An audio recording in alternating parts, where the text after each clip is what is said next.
Hi, today I'm with me Cat S75 and I'll show you how to change screen recorder sound settings on this device.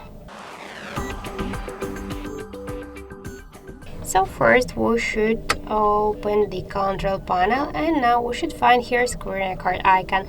Just tap on it and before you'll start your screen recording you could change the sound settings here. We could see now that the record audio switcher is turned off, so this means that we'll record only the mood videos. If you wanna just use, for example, some device audio or microphone or device audio and microphone together, we should click to the switcher to activate this option, and after that just to select one from this available option, and after that you could start your screen recording. So that's it, that's how it looks. Thank you for watching, and if you find this video helpful, leave thumbs up and subscribe our channel.